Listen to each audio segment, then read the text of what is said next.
Hello, everyone. All right, so today I'm going to be reviewing the third studio album by one of my favorite bands or solo artists, as she really is, Florence and the Machine. Their album, How Big, How Blue, How Beautiful, which was released on June 1st, 2015.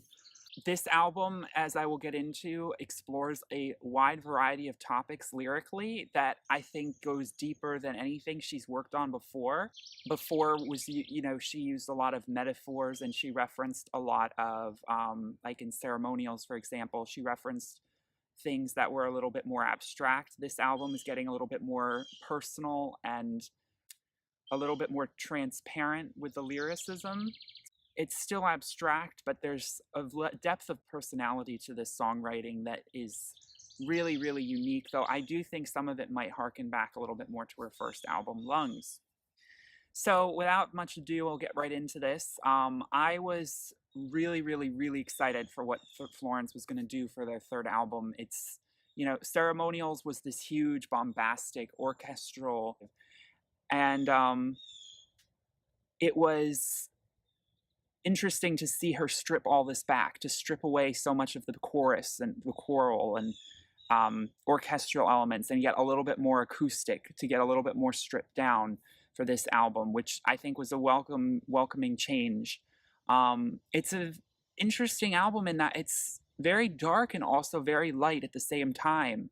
The album title, How Big, How Blue, How Beautiful, is very unique, and it has this very specific story behind it. She was inspired by the grand horizons and endless blue skies of the southwest of the United States, particularly LA, which, coming from the UK, from where she is from, I can understand that sort of awe of the great blue expanse, which is not something you see so much in parts of Europe where you have mountains, hills, lots of clouds, very gray skies. So the inspiration that she took for that, I mean, it was interesting. She said that she was thinking of titling the album in a bit more of a darker vein to match what you would consider the album art, which is very kind of ominous and moody and black and white, with a title that evokes something so colorful and so joyful and so optimistic. It's a very interesting juxtaposition, and I think this album represents that very much, with tracks going back and forth between being a little bit more hopeful and triumphant versus obviously very lamenting and with darker themes.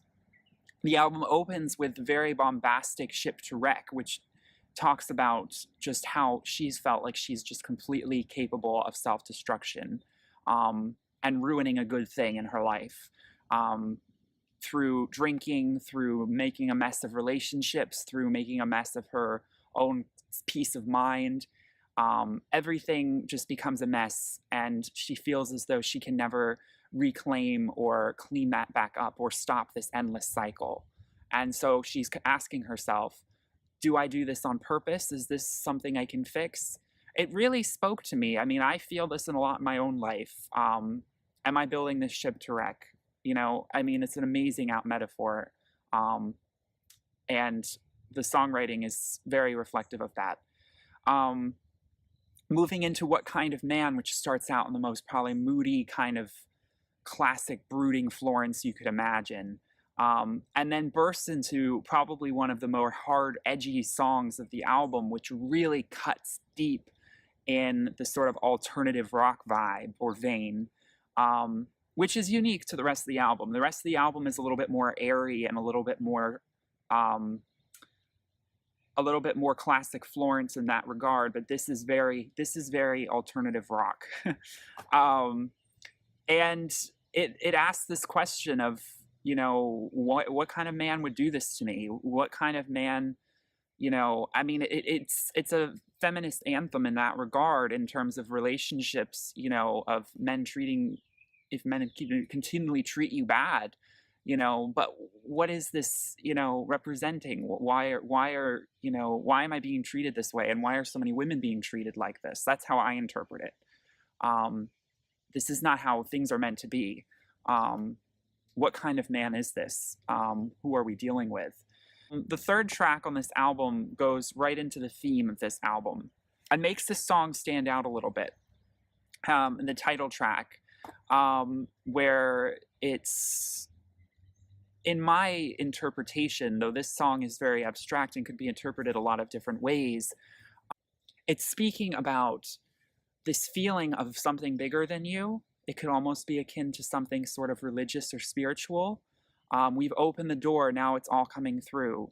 The lyrics hint at this sort of untouchable expanse, which could relate to the human mind, which could relate to the planet itself. All of these themes kind of weave together in this song and in the lyrics. And this the horns at the end are so triumphant, so much invoking of some sort of like big moment, like landing on the moon or something, conquering a new territory. There's a pioneering spirit to this song, and it has this feeling of going somewhere new and being in awe of the brilliance of it.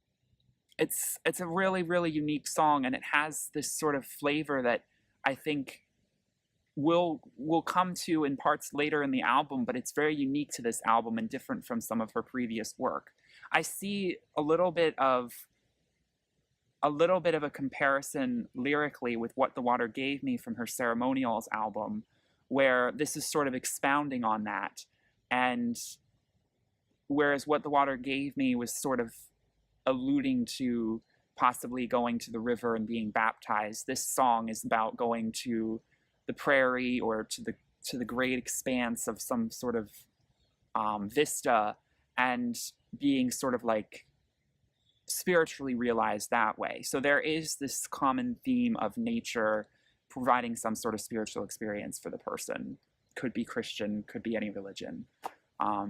She always leaves that up to interpretation, even if there's some religious lyrics placed here and there in some of the songs.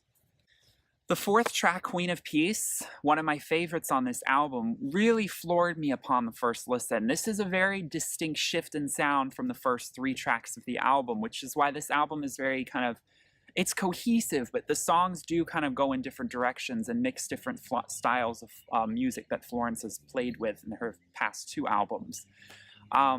This song is very regal, it's very magnificent and swooping, and it's also danceable in a style that's maybe a little bit more akin to songs like Spectrum from Ceremonials, or Rabbit Heart from Lungs. I think it sort of goes in that sort of vein of, but this is a very melancholy song. This is actually a very sad song.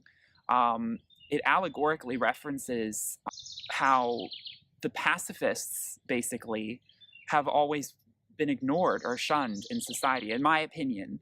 The Mad King is gone mad from all his suffering. His son killed, but the battle won. Well, what was the sacrifice here? They won the battle, but at what cost?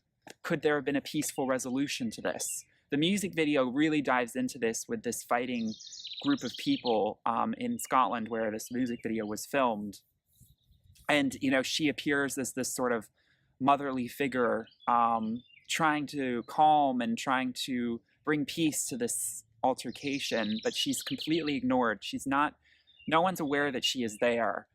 So in a way, she represents peace personified. And she is telling the story through that sort of narrative of peace kind of being often neglected in the room when talked about, or, when situations get complicated and fights break out, peace is neglected. The Queen of Peace is not turned to. She has to watch all this suffering play out. And it's a really, it speaks to me so much. I mean, again, the themes of this album definitely come from a very feminine place, a very, Florence herself is someone I just can relate to on such a level of, I would love to have conversations with her. But on this level of just sort of tapping into like the divine feminine, the power of what it means to be a woman, or what it means more importantly to be feminine. And this song I could speak a lot about it, but it really touches on this with an amazing melody and beat and orchestration. We tone things down after this. The album starts to weave back and forth between being very slow and very ominous and atmospheric to being very bombastic, which we come to expect from Florence. With various storms and saints, this songwriting is on point. This song is one of probably my favorite song on this album. It is a cry for help, basically. It is a song of asking for healing, asking for resolution, which is a common theme in a lot of her music. Some of my favorite lyrics here, the monument of a memory, you tear it down in your head. Don't make the mountain your enemy. Get out, get up there instead. She speaks also of how, things and obstacles in your life can seem so overwhelming, things so confusing, and the air full of discord around you. And it's so easy to succumb to that and feel as though there's nothing you can do. But you have to overcome this in your mind, this battle in your mind, and the storm raging in your mind. The song, Various Storms and Saints, is sort of saying, like, there's all these things going on in the world, all this crazy, noise, but then there are also these voices of inner guidance within you. At least that's how I'm interpreting it. And it really speaks to hope beyond hope. I swear this will be over soon. This is just a moment. This is just an experience you need to have, and you need to rally behind this. And it echoes to a song coming up called Long and Lost. But before we get to Long and Lost, we'll talk about Delilah. This song is more classic Florence in its sort of bombastic tune, but it's also extremely, there's something old school about it. And it's a very, classic sound. I don't know how quite to explain it, but it's referencing a style of music that I think Florence is a real fan of, and I think she really finds her footing in this song. It has just such abstract lyricism. I mean, obviously it's referencing Samson and Delilah, the story from the Bible. So there's a lot of religious undertones in this piece.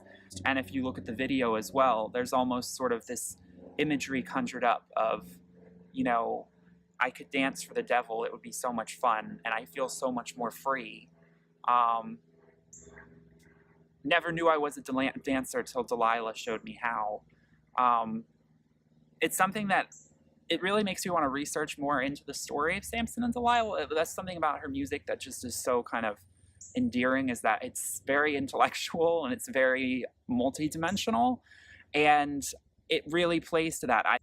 It's hard to unpack because of that. There's just so many interpretations. There's so much that can be dissected and analyzed in her music, and I could spend so long talking about it, but there's so much to talk about. I mean, it's not my favorite song on the album, but it definitely has an uplifting tune, but there is something kind of ominous about the lyricism that matches with it.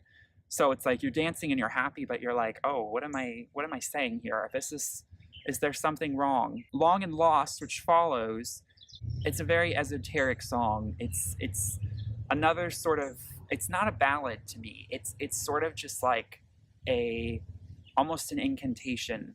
And it speaks of, in my interpretation, to me, this song is about looking back at the past and trying to find pathways through your life.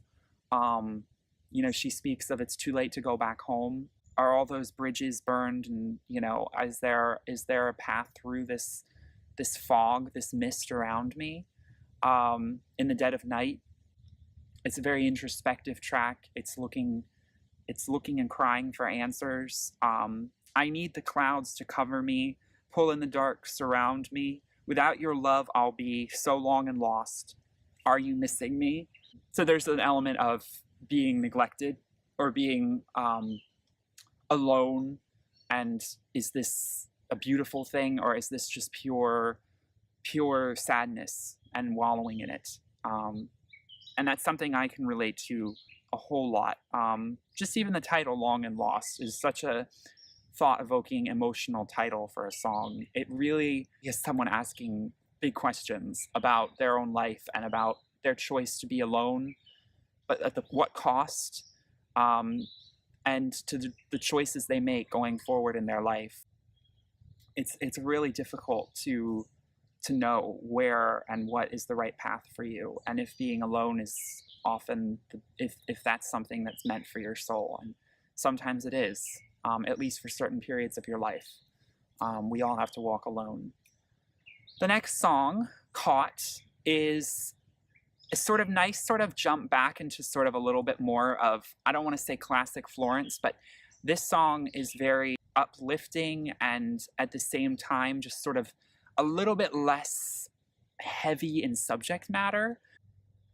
I'm feeling caught in this relationship. I don't know what to do. All the books I've read, they've told me these things, but I'm not really sure. I don't really know. Like, I'm having this dilemma in my mind. It's still asking these big, tough questions, as all the songs in this album are, but it's saying, you know, it in a little bit more of a approachable manner, more on the surface with what she's regarding and talking about. It has a really great hook to it that gets stuck in your head. Following that, we come to a track, Third Eye.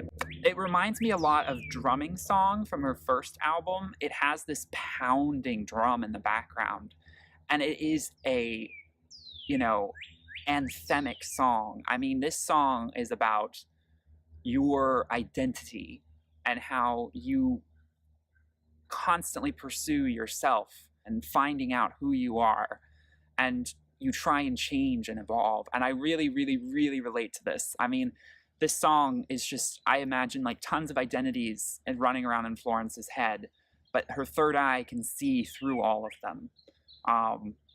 And she can pull them all together somehow and really create meaningful change in her life, which is something I've been trying to do for a long time. I'm the same, I'm trying to change. She shouts and shouts and shouts, and it just feels so, I mean, I can imagine this is the best song to hear at a festival or at a live show, because it really will get the crowd on their feet. It'll just really get people to sing along and, you know, kind of unify. And that's what's so great about so much of her music. I mean, Dog Days Are Over, the Drumming Song, all of these songs are sort of shake it out. They are belters. They're for big crowds of people to just come together and in a very sort of like positive way of unification, as she said in previous interviews, exorcise their demons. And that's what she's doing in almost all of her music. It's not always pretty. It's not always light. It's dark stuff. This is heavy stuff. But we're going to dance. We're going to shake this out. You know, we're going to figure out who we are together. After Third Eye, you're probably really exhausted from dancing so much. You come to St. Jude, which is such a stripped-back track and so unique for Florence and her sound. She's never released a song like this before. When I first heard it, it was like, whoa. This song has so much going on that could be dissected. Another conversation with no destination, another battle never won, and each side is a loser, so who cares who fired the gun? You know, this song is sort of, each stanza is like, it's giving you a mouthful to sink your teeth into in terms of like analyzing lyrics and pondering, you know, what I would assume she would be talking about, which is kind of referencing Queen of Peace to some extent. This sort of fruitlessness of fighting, of all of this sort of back and forth that goes on. St. Jude is the patron saint of the lost cause in the Catholic saint line. However, I'm not Catholic, I don't know.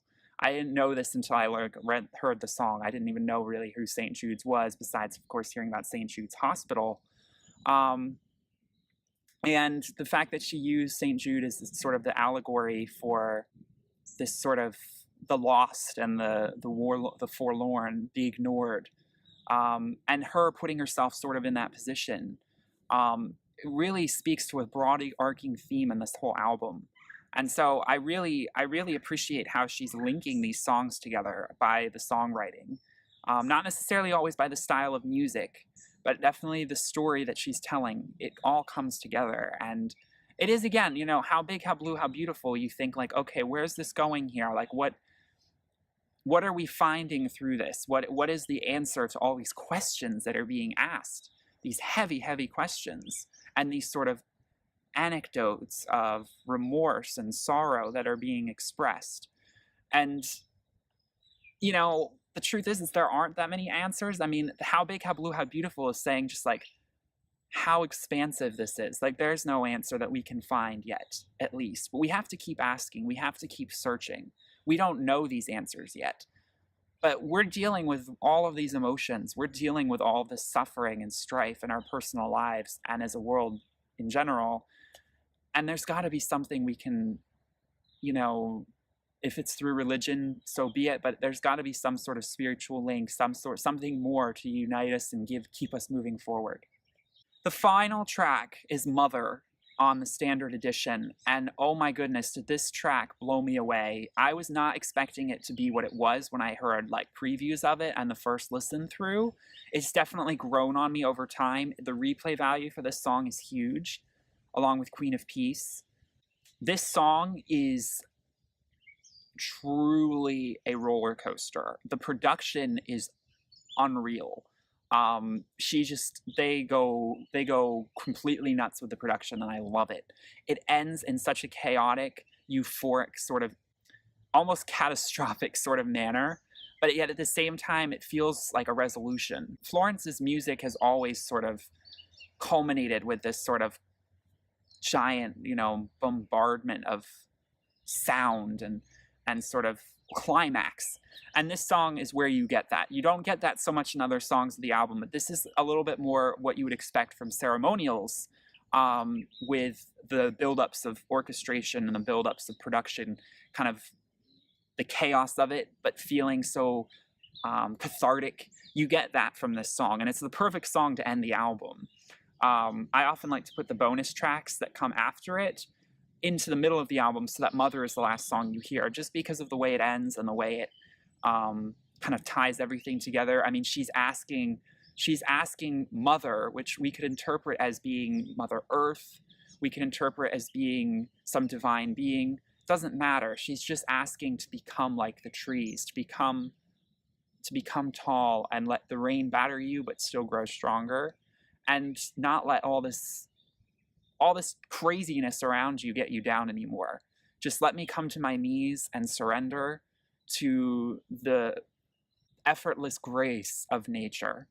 And you can sense this transformation that she's going through. I mean, the song then tapers away to just being this choral kind of amalgamation of sound, which is just so classic for her sound. And I just am so glad the album ends this way. It just left me floored, and I think it left a lot of Florence fans surprised and floored when they heard the record for the first time. Nothing really compares to the first time listening to some of these songs, and that one definitely stands out there for me. How I long for the autumn, the sun keeps burning deep, every stone in this city keeps reminding me, can you protect me from what I want? The love I let in, it left me so lost. So she's kind of recapping all of this stuff she's been talking about in earlier songs, and basically just saying, like, can I overcome this? I feel so drawn to just being in nature and being so tall like the trees. I just want to surrender. And that's this beautiful surrender that she kind of expresses and embodies in this song.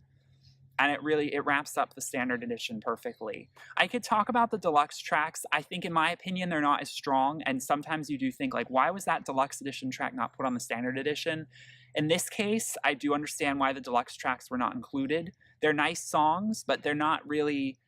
It's also in an interest to keep this video a little bit more on the shorter side. I'm not going to talk about them, but I feel like it's sort of just going back into themes that she's already addressed. And not to say that they're not worth listening to, because I do recommend the whole album. I'm just going to cover the standard for this because there's just so much to unpack in those 11 songs.